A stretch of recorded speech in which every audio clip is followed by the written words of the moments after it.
watch my diet and things like that. And I am going to talk mostly about my senior year. It's not. I had a couple other okay seasons by my standards, at least. You shouldn't judge me by your standards. But I want to talk about my senior year because it was the year that I did see the most improvement. And so my senior year was about a lot of things, but I wanted to reduce it to two things. My senior year was about two things. It was first about fighting envy, and second, it was about pursuing what I call serious joy. Now, I'll explain what I mean by that in a minute. But first, envy. You know how if you're at a keyboard and typing for like hours on end, you get like cramps in your neck and your back?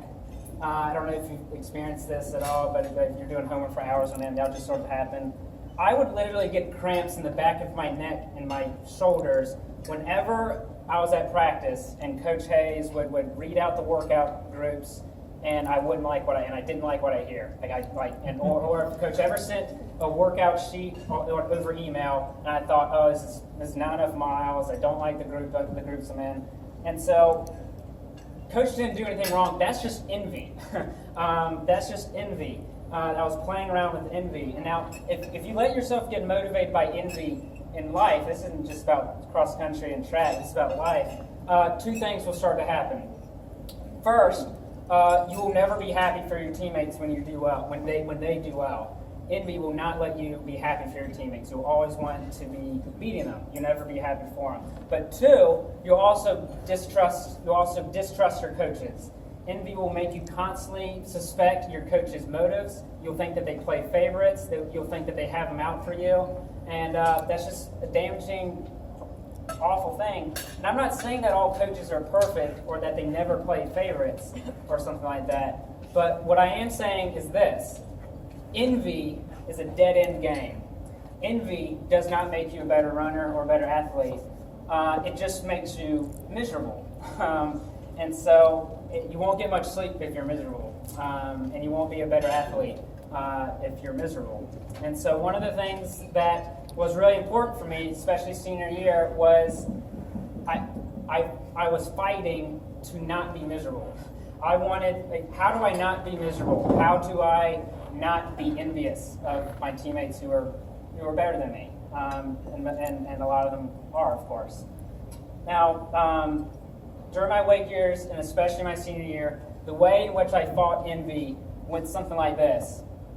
That thing, that energy, that anger that otherwise would become envy in me, I would turn on its head and turn it into a force for good instead of evil.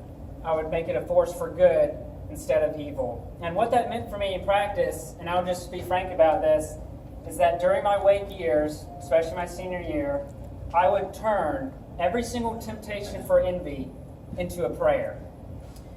Those of my teammates who I was most tempted to be envious of were actually the teammates who I prayed the hardest for.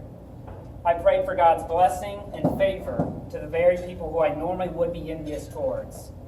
And, that's not how human nature works, typically, but it is a nice little hack in the system. It's a nice way to get out of human nature. And that really helped me to stay afloat. It really helped me to rechannel and sanctify that good, just like competitive force, that energy that would otherwise have made me miserable if I let it turn me into just an envious, self-pitying person. And so instead of being miserable, instead of being intensely envious of the people that are better than me, because of the meets I couldn't travel to, and the opportunities I couldn't have, and the workout groups I wasn't in, instead of being intensely envious, weirdly, I would just always come away being intensely thankful. Craig and I were talking this morning. Being thankful is the meaning of life. You and I exist to be thankful for what we have. And so it's good to be thankful. And it also helps you become a better runner on top of that, and a better athlete. So that's the first thing. Striving to be thankful instead of envious was the first thing that helped me during my senior year. But the second thing that helped me a lot was pursuing what I call serious joy. What do I mean by serious joy?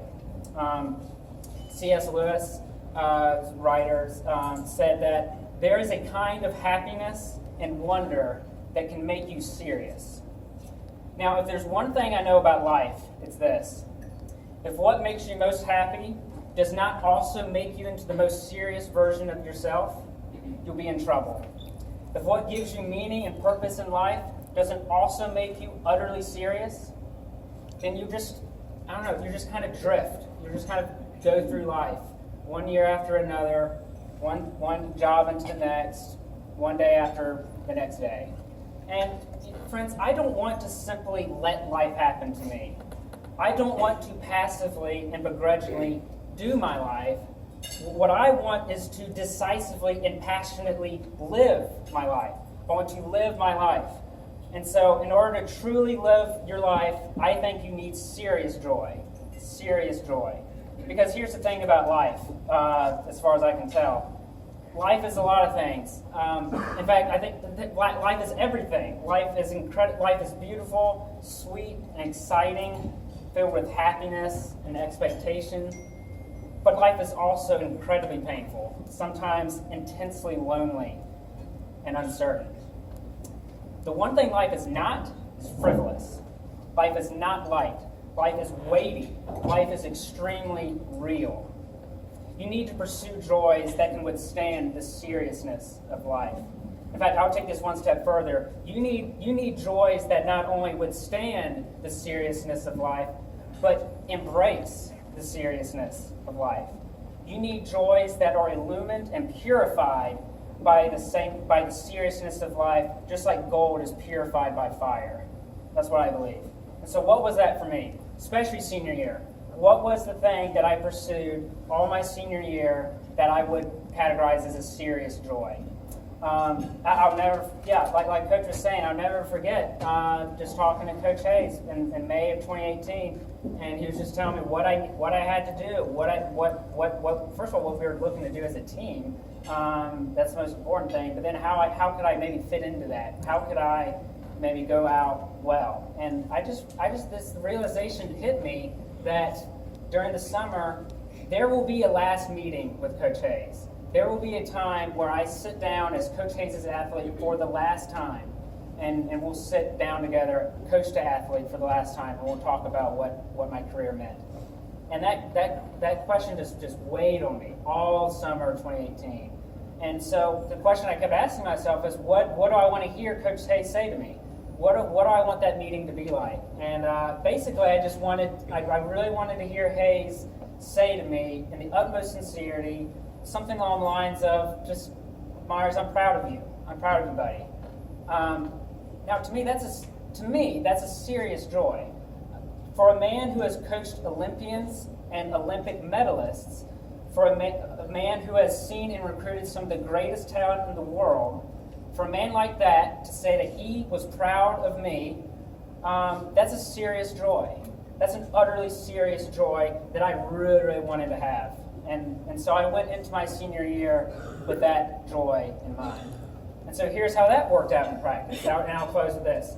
Whenever I would be tempted to skip out on sleep, whenever I would be tempted to do too much homework or fill in the blank, whatever your temptation is, but whenever that temptation would hit, I would just say something like this to myself. I would say, the serious joy of Coach Hayes' respect, the joy of hearing him say he's proud of me, is worth more to me than the extra points I would have gotten on that quiz or on that test or on that essay. I would just almost consciously say this to myself: I'm going to stop working now and go to bed now. Because why? Because I want that meeting with Coach Hayes at the end of this year to go well. I want that meeting to go well. And so that's how I try to think of it constantly. And so here's where I'll leave you with. That last meeting with Coach Hayes did happen. Eventually, Coach Hayes and I did sit down for the last time. And all I can say is that it was incredibly worth it, all of it. It was seriously worth it. So my advice to you is just let the seriousness of life hit you. Just let it happen. Let it hit you.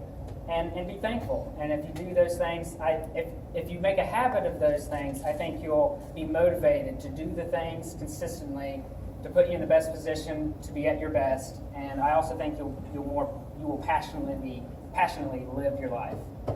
So there's my thoughts. Thanks so much.